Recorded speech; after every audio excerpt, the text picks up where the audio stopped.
नमस्कार, बिहार मिथिला न्यूज में आपका स्वागत है। मैं हूं मनोज। देखिए, कुछ विश्लेषण निश्चित तौर पर कई लोगों के दिल को छू जाते हैं। जैसा चुनाव परिणाम में हमने जो किया था, उसमें कुछ ऐसे तथ्य थे जिसे हमने छुपाया भी था।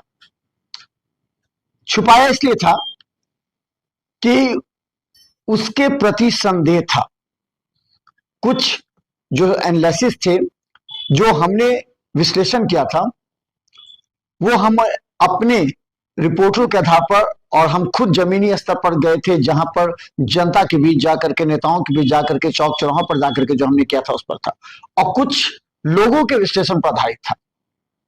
देखिए, दरभंगा के ग्रामीण विधानसभा का हमने कहा था कि ललित यादव चुनाव जीत रहे हैं। ऐसा इसलिए कहा था कि ललित यादव को भी इस बात का एहसास नहीं था, आम जनता को भी एहसास नहीं था कि 17,000 के आसपास वोट ओबीसी पार्टी ले आएगी, जबकि ये उम्मीद था कि 4-5 हजार वोट जन सुराज से शोएब अहमद खान ला सकते हैं। तो ये वोट बैंक इसलिए भी हुआ कि इस बार मुस्लिम समुदाय के लोगों का आक्रोश राष्ट्रीय जनता दल के नेताओं पर था, और खासकर तेजस्वी यादव पर। देखिए, 6 सीट ओबीसी ने मांगा था, और 6 सीट नहीं देने के कारण 20 सीट राजद हार गई। ये एक विश्लेषण बता रहा है। अब सवाल यह है कि क्या जीत का जश्न एनडीए मना रही है और हार का मातम राजद ये सोच रही है कि आखिर हो क्या गया।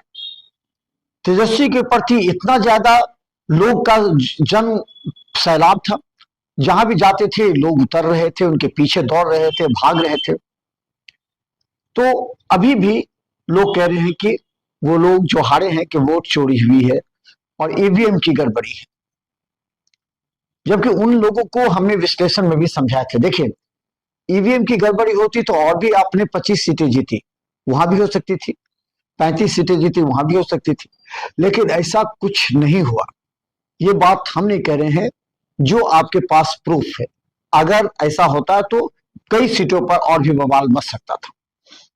अब समझिए कहां क्या हुआ, और ये बात आप जानते हैं, लेकिन लोगों के बीच इस बात को ले जाकर भ्रम फैला रहे हैं कि ईवीएम की वजह से हुआ। अब जरा देखिए, हमने कहा था कि हर विधानसभा में 10,000 से 25,000, 22,000 वोट बैंक चिराग पासवान के हैं, जो कि पिछली बार जदयू से अलग थी। देखिए, भाजपा कोटे को ज्यादा असर नहीं पड़ा, लेकिन जदयू कोटे को ज्यादा असर पड़ा। अब हम ऐसा क्यों करें वो समझिए। कितनी मत से जीते थे पिछली बार बहादुरपुर में मदन सहनी? 2200 मतों से। इस बार 12,000 से अधिक मतों से चुनाव जीते। ये 10,000 कहां से आया? चिराग पासवान का भी है, और 2 से 5% महिलाओं ने वोट डाला, वो है, क्योंकि 17,000 चिराग पासवान के देवेंद्र झा को आए थे। ये बात की असलियत है, इसके पीछे की कहानी जो जमीनी स्तर पर हमने पहले भी कहा था कि मदन सहनी इसलिए जीत रहे हैं क्योंकि चिराग पासवान के वोटर एक बार फिर मदन सहनी के पक्ष में आ गए। आप बेनीपुर ले लीजिए, हम जदयू की बात करेंगे, बेनीपुर ले लीजिए। बेनीपुर में 12,000 से अधिक मतों से जीते। पिछली बार कितने जीते थे ये भी समझिए, 17,000 से अधिक कमल सेठ को आया था। तो ये चिराग पासवान के वोट बैंक ऐड हुए, प्लस 2 से 5% महिलाओं के वोट बैंक ऐड। हालांकि वहां भी विपक्ष एग्रेसिव था। ये तमाम इन बातों को अब जरा समझ लीजिए। ग्रामीण विधानसभा में ईश्वर मंडल पहली बार चुनाव लड़े और जीत गए।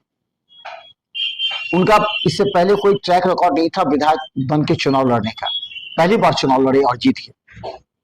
वहां 17,000 से अधिक मत लाए थे आपको प्रदीप ठाकुर, और ललित यादव के वो ओवैसी का माइनस कर दीजिए और प्रदीप ठाकुर का प्लस कर दीजिए ईश्वर मंडल में। साफ सामने नजर आता है किस तरह 16-17 हजार से जीते हैं ईश्वर मंडल। अतिरेक कुमार को जोड़ दीजिए, पिछली बार अमन भूषण हजारी थे, कितने मतों के अंतर से जीते थे, और इस बार 31,000 के मतों से अंतर से जीते हैं अतिरेक कुमार। तो इस बात को समझना, अभी भी समझना चाहिए कि चिराग पासवान भले ही अपनी सीट ना जीत सकते हो, लेकिन जीता हरा अवश्य सकते हैं। तो पिछली बार ग्रामीण को अगर कहें तो चिराग पासवान की वजह से, लोजपा की वजह से हारा सीट में, तो वो भी सीट जीत सकते थे। तो इन तमाम बातों का विश्लेषण इसलिए बताता है कि कहीं वोट चोरी की संभावना नहीं थी, ना हुई। पूरी पारदर्शिता के साथ चुनाव। ये अलग बात है कि विपक्ष का एजेंडा है जनता के पीछे इस बात को रखना है, और जो उनके समर्थक हैं महागठबंधन के, वो भी ये बात बोलते हैं। लेकिन असलियत यह है कि चिराग पासवान की कहीं ना कहीं भूमिका काफी अहम थी, और चिराग पासवान की वजह से ही सीट और वोटों में बढ़ोतरी हुई। इसके अलावा जो महिलाओं ने वोट दिया वो भी।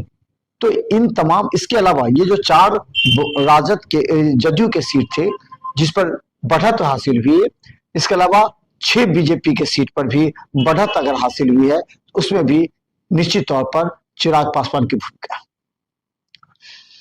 तो इन तमाम बातों का विश्लेषण हम लगातार कर रहे हैं। हम हर एक प्रत्याशी का विश्लेषण करेंगे, क्योंकि हम आपको बताना चाहते हैं जिस प्रत्याशी ने लगातार मेहनत की है उस प्रत्याशी पर कितना प्रभाव पड़ा, और चुनाव से पहले उनका मूड क्या था, चुनाव के बाद क्या हुआ। अगले एपिसोड में हम दिखाएंगे दरभंगा शहरी विधानसभा से संजय सरावगी को कुछ नेताओं का विरोध तो जरूर था, लेकिन जनता ने उनकी बातें नहीं मानी। वोट जनता ने दिया, चाहे नेता ने कहा हो मत दीजिए।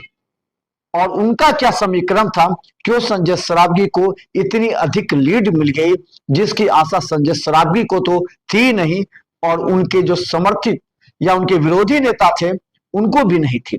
सभी कह रहे हैं आखिर इतना वोट आया कहां से। हम इस पर विश्लेषण करेंगे अगले एपिसोड में। देखिए बिहार मिता न्यूज़ यूट्यूब में सब्सक्राइब कीजिए। जीटीपी सिटी केवल 10 पर लाखों लोग देख रहे हैं, आप भी देखें। धन्यवाद।